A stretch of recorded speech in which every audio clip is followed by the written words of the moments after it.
Hi, McKinley. My first question I want to ask you is just, I remember there was a lot of folks over in Alabama that were kind of really disappointed when you decided to come to A&M. What was it about A&M that made you pick them over Alabama? It was honestly the best place for me.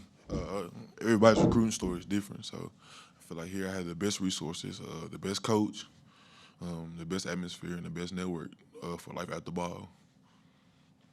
What has happened, in your opinion, in the last couple of games that has turned this pass rush, that it's gotten, so productive in the pass rush? Everyone's just getting better. We're not being complacent.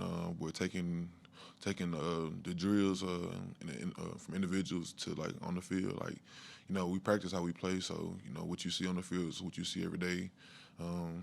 Outside, like what we do, like it's nothing new. Honestly, it's not a surprise to the guys that's in the room.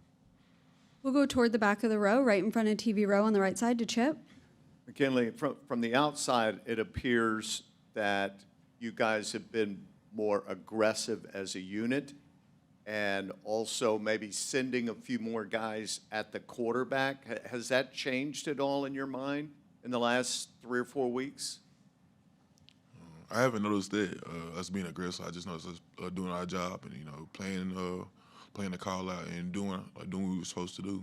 I wouldn't call it aggressive. I just call it playing defense. So the play calls and the way you've defended has stayed pretty much the same from the Miami game until now?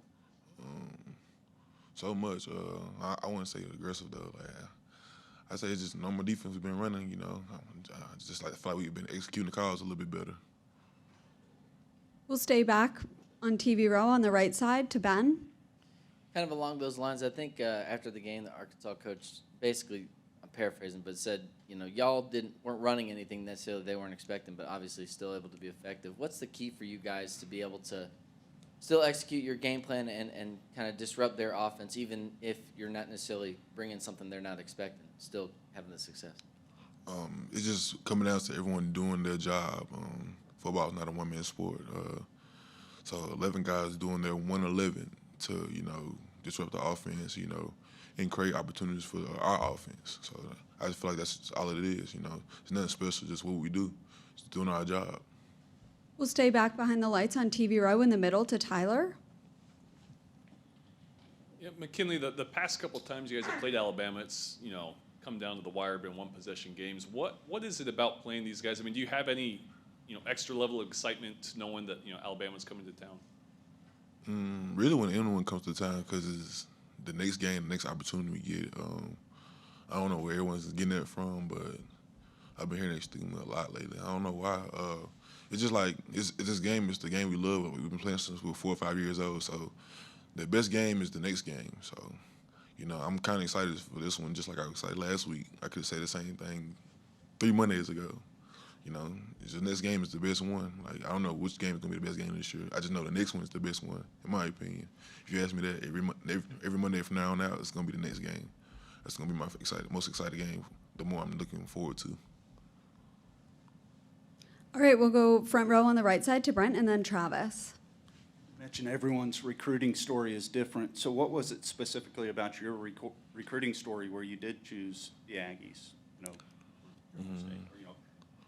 I was a big recruit in a small town, in a small state, so, especially in Mississippi, in the deep south, the stigma is, or the narrative is us to go to SEC, and most likely like in-state or Alabama, LSU, and so, like those schools were a big consideration, but like I said, like when I came to A&M, it was like the best place, the best coaches, the best resources, the best opportunity for me. Not for my family, not for anyone else, but for myself. We'll stay front row on the right side to Travis.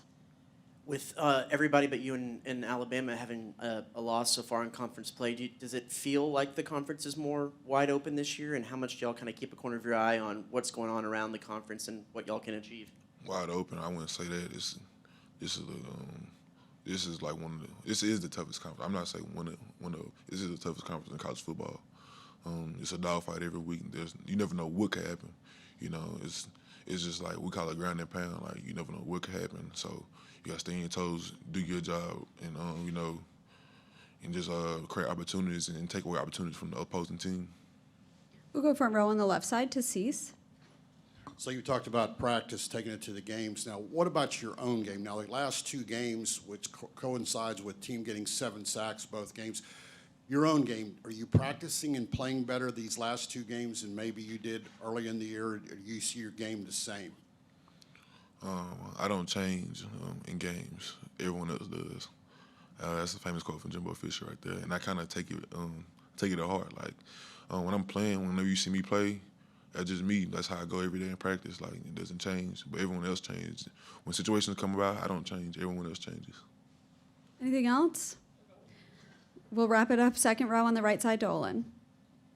Well, since you don't change, have you noticed any change in Walter? Notice any change in Shabar Stewart, Shabar Turner, and some of the other guys that are playing so well on the line? No change. I just feel like they're getting more comfortable within themselves. You know, like they may be a surprise to y'all, but it's not a surprise to me how good they play. These are phenomenal talents, and you know, they're gonna have a lot of their dreams come true. You know, if they keep doing the things they do. So you know, it's not like I said, it's no surprise to me. I'm happy they're on my team. You know, and I'm happy they're on the same side of the ball as me. But those guys are really special. You know, beyond football, especially as people in my life. You know, these guys they're great people and great ball players. So I can't wait to see what the future holds for them. All right, that's all we have. Thank you, McKinley. Thank you.